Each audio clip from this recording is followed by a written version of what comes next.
One of the things I wanted to point out for why this podcast exists is there's really great content about what it feels like to have ADHD and autism.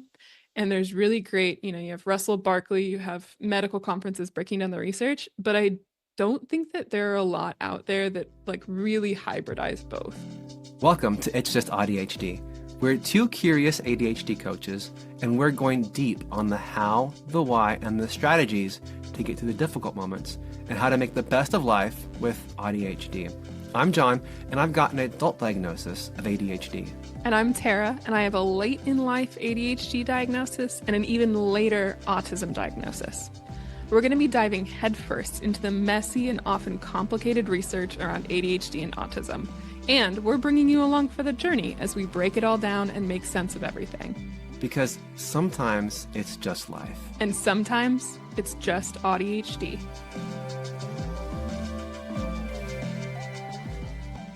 Well, thank you so much for tuning into our inaugural episode of the It's Just AuDHD podcast. And for our first episode, it felt fitting to discuss the event that kind of kicks off the AuDHD journey for so many people, which is getting the diagnosis.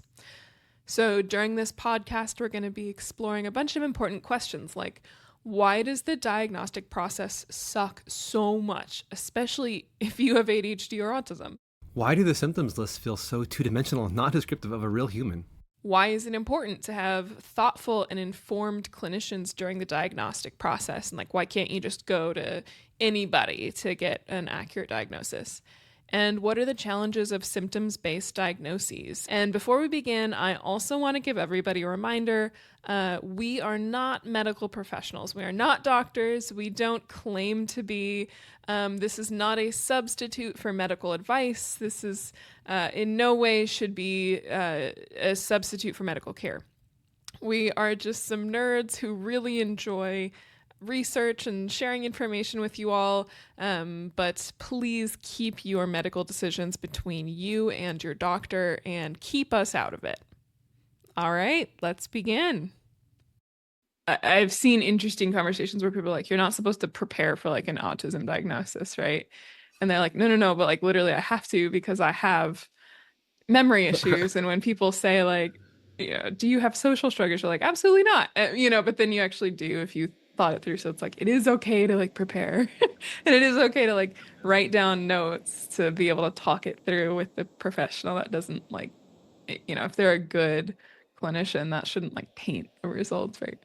But I also think there's a difference between knowing the symptoms on paper versus listening to the rich and colorful descriptions of people in the community. And there's a lot of stuff on YouTube where it's people talking about what it feels like internally for an hour at a time. And I have found those incredible, or they'll go through like, this is like weird shit from my childhood and they will talk for an hour. And I'm like, whoa, that is incredibly specific and incredibly, in hindsight, probably not typical. Yeah. And so I think clinicians have a duty to learn from the people who are putting their lives out there to create a more like robust human understanding as opposed to the more black and white checklist type understanding. Well, not only that, but I think there's an opportunity we have to talk about why it's done that way. And I think that it helps people understand that the systems that are in place, they're not necessarily for people, they're for other reasons. And half of why those surveys and those studies and those diagnostic criteria are so dry in the way they are is because they're designed for billing codes, right? Like it's not only billing codes, it's also just like primarily for researchers. So like Dr. Dodson has talked about this before in some of his speeches. They design it so that it is measurable for the purposes of a study. And Yeah. so that's why they did not include emotional dysregulation in like the American DSM. I think they've since incorporated it in Europe, I want to say, Uh, but it's because you can't measure emotional dysregulation. And so when you're testing like the efficacy of a new stimulant, you can't yes. you can't sit there and be like, I have reduced emotional dysregulation by 10%. And so that's why literally one of the questions on the ASRS for ADHD is how many times do you get out of your seat at inappropriate times? Yeah. Because they can measure that and be like, this kid, because also they're usually measuring it in children, like the overwhelming majority of funding goes to studies on kids and not studies on adults, which sucks because those kids turn into adults with Yeah. ADHD and autism. But what else do you know about the funding? So, in a recent study from the Journal of Attention Disorders, this is in 2023, so this is like really recent modern stats. They found that just under $5.5 million goes to funding for adult ADHD research, which might sound like a lot until you hear that 42 million in funding goes to pediatric ADHD research. So that's not quite, but almost 10 times as much going to ADHD research in children. And I think that that is really reflected in the way that like the symptoms lists sound like children, and it's profoundly frustrating.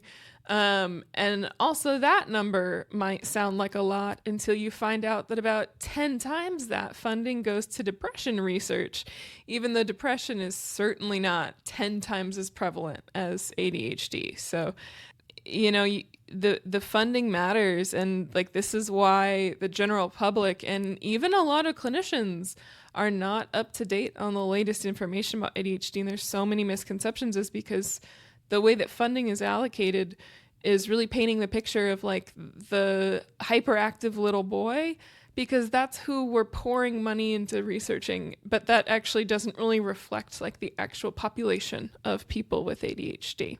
Yeah, and definitely not the entire population of people with ADHD. But that's what they're doing. Like they run those experiments with the new medications that they're trialing, and they can say this kid got up out of his seat, and yes, his. It's usually boys. 5% less, and so we can say that there was a reduction in symptoms. And so that's why it's framed that way. Is it's got to be quantifiable, but like it's hard to quantify neurodevelopmental conditions because Yeah. Well, it also looks at treatment, right? Because like yeah. if you're going to treat it, you have to be able to set a baseline to know if you're getting better or improving. The reason it's confusing and I think frustrating is when you're going through the criteria, it's so sometimes subjective and dependent on what you're going through that you want to expound on it, you want to give the reason, you want to talk through it, that just the sheer evaluation itself feels completely devoid of the thing that's happening. And if you want to set a baseline and you actually need to evaluate how well any treatment is going, that totally makes sense. And it's a different goal to talk through the actual experience of what you're going through than it feels like, okay, you're diagnosing me and then you're treating me, but it all feels like a blunt instrument rather Yeah. than like understanding and adapting the treatment to what subjectively any individual will be going through. That is why nearly everyone who gets diagnosed goes through this like imposter syndrome phase, or at least adults. I don't know that kids go through it because I don't know that their sense of identity is like formed enough yet for them to be like, do I really have ADHD? Like I think if you're 7 years old, it's like, okay, I have this thing.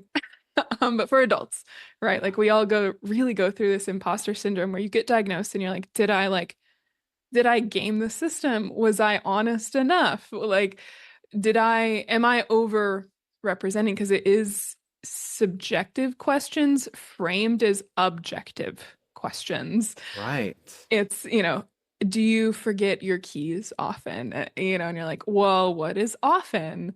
Yeah. I think I do, Sometimes. but right. And you're like, well, sure, I forget my keys once a day, but maybe the rest of the world forgets it 5 times a day. Like, what if I'm a super genius about keys? I Well, don't know what other people's lives are. and without having somebody provide the context of what the questions mean to you, it's too open to interpretation. And if you're doing it on your own, you don't know what they're looking for in the evaluation, No. right? Yeah. Someone was giving you verbally any of these intake surveys or diagnostic surveys, and you asked the question, well, what does this mean? A fair answer would be, what does it mean to you? But then you have an understanding between yourself and the provider for what that means that allows you to calibrate the answer in a way that is measurable over time. In an absence of that, you're just guessing what this stuff is supposed to convey.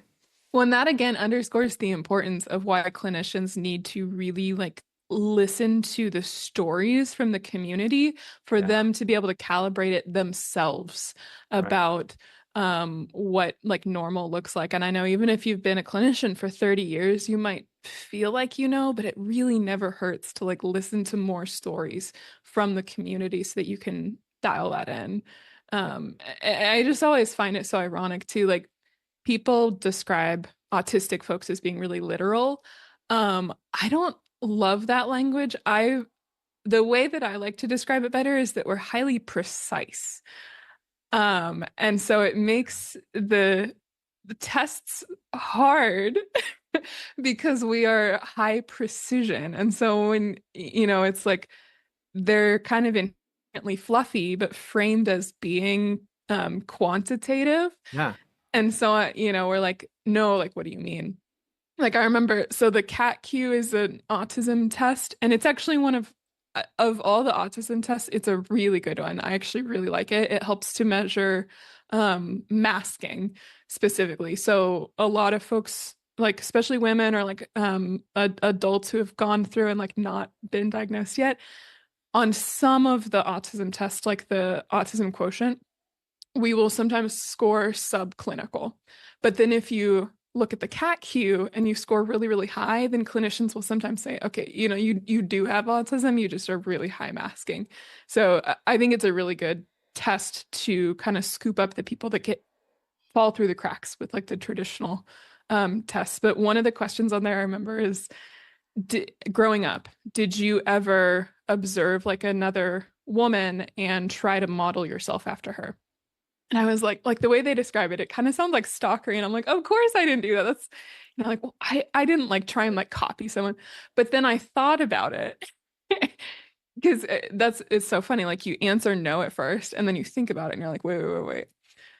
I never copied a specific individual, but between freshman year and sophomore year, I was transferring to like a public school.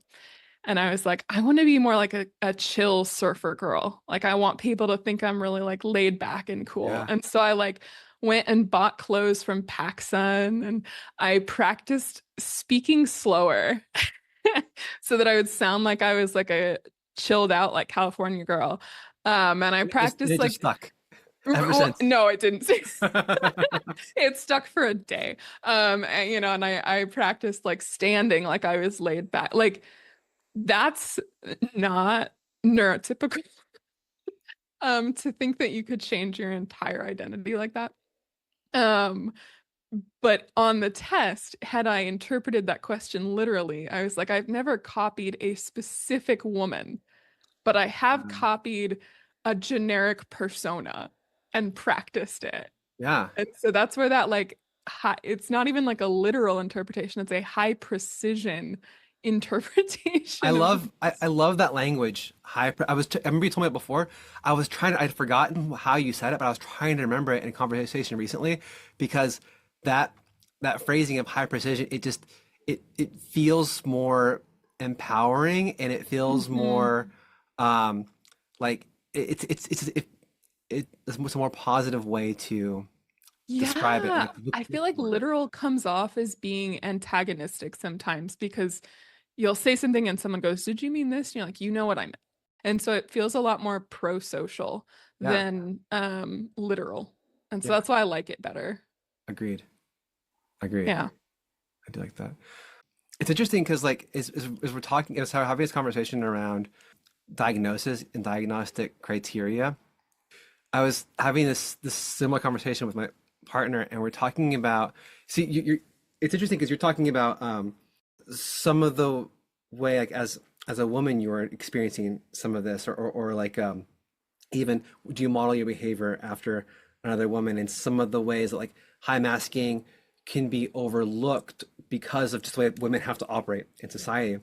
Um, and I was thinking about the almost other side of that, like from the men's side, where I think it's interesting because men have a completely different relationship with their emotions.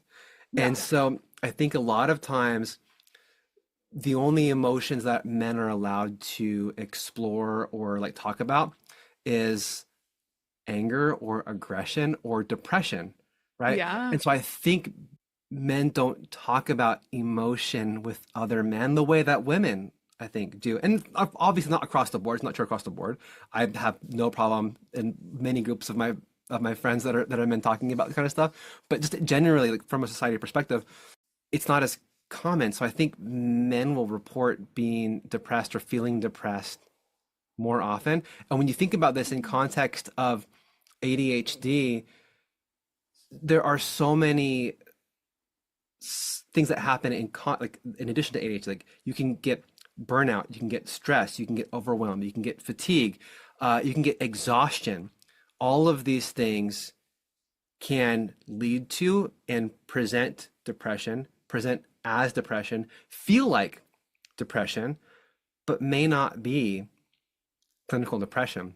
If you don't know how to navigate that or know what that is, you might feel like you are depressed or always depressed if you don't know the role that that plays in ADHD. And if you don't have a network or community of people to talk about that emotion, it's going to add to that isolation that you Yeah, feel. I say this as obviously I'm not a clinician, but I wholeheartedly believe that depression is massively overdiagnosed if you take depression to mean the very traditional definition of like not enough serotonin.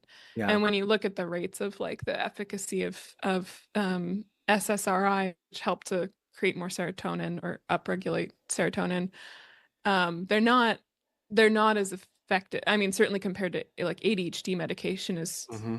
far more effective for the target population. And I do think that's because depression is not a precise enough word for what people are experiencing because Yeah. the root cause is different. And like, yeah, when you think about burnout, um, burnout doesn't necessarily mean that like your body isn't producing serotonin anymore. And serotonin isn't the Yes. only neurotransmitter involved in happiness. It's really an imbalance of any of those neurotransmitters can create depressive symptoms. And so I hope in the future that we have higher precision language that can like really encapsulate the experience of other people. And I think that'd be good for men too. I think Well, emotional dysregulation is really misunderstood for that reason.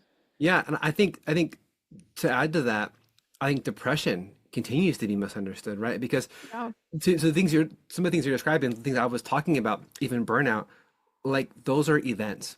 And it's Hmm. very, very normal to have to feel depressed or have a depressive episode in context to an event. Now, where does the pattern come in? And is there an actual chemical imbalance? Yeah. That's where it actually becomes diagnosable or becomes treatable, right? But I think because we don't understand depression or how to talk about it very well, that's where some of these misunderstandings come in. And that's also what makes the diagnostic criteria and having the evaluation so challenging because when it's self-reported and they're asking these questions and you're thinking about like and you're evaluating your own self against what you think happy or sad or neutral is, what you think depressed is, or if you have ADHD and you don't know how to parse out stress, burnout, anxiety, depression, all of these things, right? Then it's going to be really hard to self-report or actually advocate for what you're truly feeling in any kind of evaluative criteria unless you have somebody that asks you the question, what does that mean to you? So that you can actually Well, and calibrate. I just my hope is that, 30 years from now, obviously we don't have the technology for it someday or technology for it today, but I hope that someday it isn't based off a questionnaire because Yeah. legitimately there's stuff like for high histamine can make you feel depressed. And SSRI is not gonna help with that. Dopamine imbalances can make you feel depressed. That just really any neurotransmitter. And so I hope that you could like someday be able to assess neurotransmitter levels. Now that's challenging because you would need to like be able to tap into the brain because it's not just the raw levels of Yeah. neurotransmitter, it's how they're being used by the brain and where they're being used and how efficiently. So I understand that what I'm asking for is probably science fiction, but uh, I think it's just a shame that the treatment today feels a little bit like a blunt force instrument, and I've Yeah. seen people give up because when, if someone is like truly depressive or has like suicidal thoughts or ideations and the SSRIs don't work, it can feel like there is nothing left to try. And it's like, I'm going to be stuck in this state forever. Um, and that's not true. There are other promising things that you can try. Like I'm so fascinated now by ketamine is fascinating because the um, dendritic spines in your brain. Those are the octopus tentacles of each brain cell that let the brain cells talk to each other. Um, when you have like PTSD or depression or stuff, sometimes those dendritic spines can die off. And so the brain is less efficient at talking to itself, passing around messages. Ketamine helps to regrow those dendritic spines. And so it's a completely different mechanism than like an SSRI, which is Yeah. meant to, so SSRI, serotonin reuptake inhibitor. So it's basically just blocking your body from reabsorbing that serotonin so it's more available for longer. Um, Completely different mechanism of action. And ketamine is super effective for the people who have treatment resistant depression. But I wish there was different words for it. I wish that there were like 10 different subtypes for depression that could be higher precision and that could indicate like what actually is the more effective treatment protocol. Because just because like an SSRI doesn't work for you does not mean that nothing will work for you. It just might mean that you don't have that particular flavor of depression.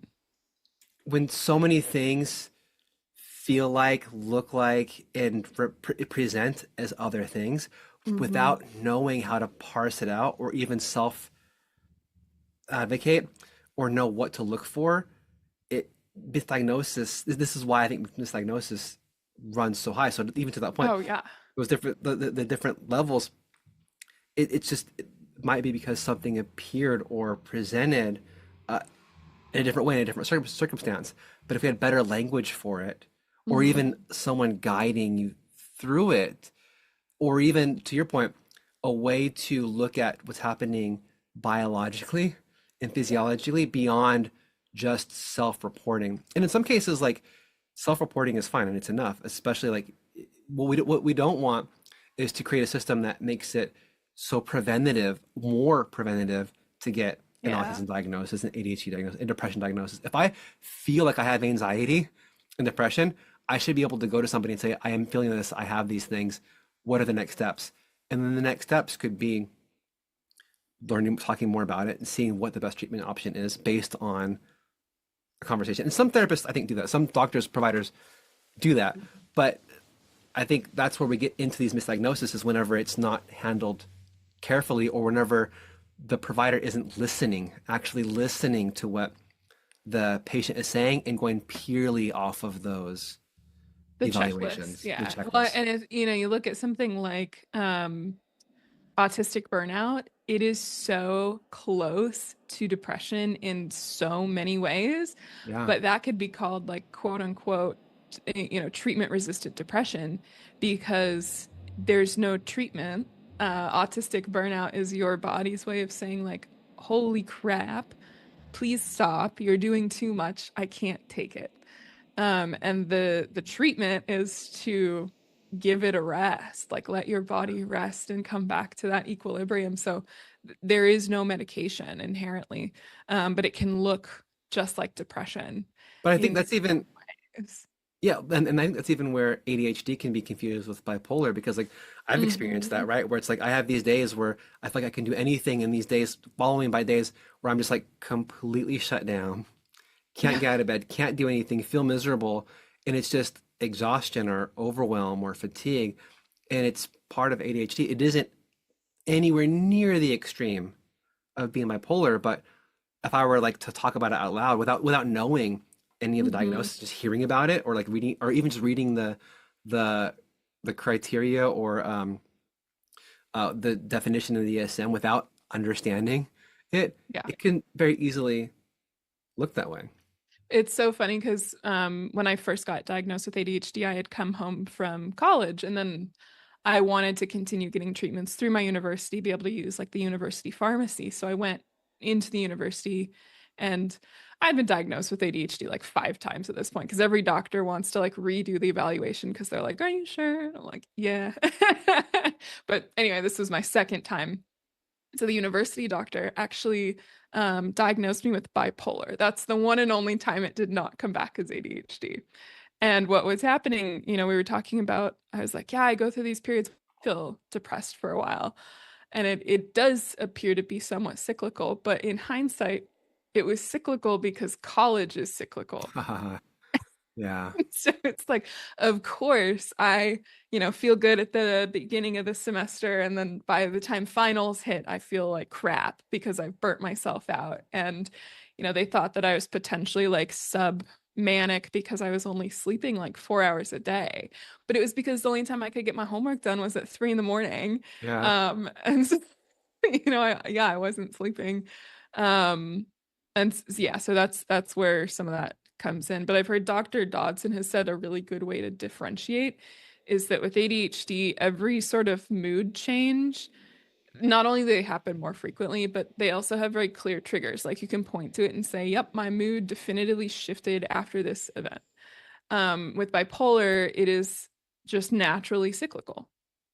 There's not necessarily a trigger. And so that's something that like really, really important for clinicians to sort out. And even if you think about if half of all people with ADHD have autism, if you have that alexithymia piece where you're not able to self-identify your own emotions, it might be really hard to be able to point to the trigger that Yeah. changed the mood shift. Because I don't know that I could sit and identify, like, yep, it was specifically this assignment.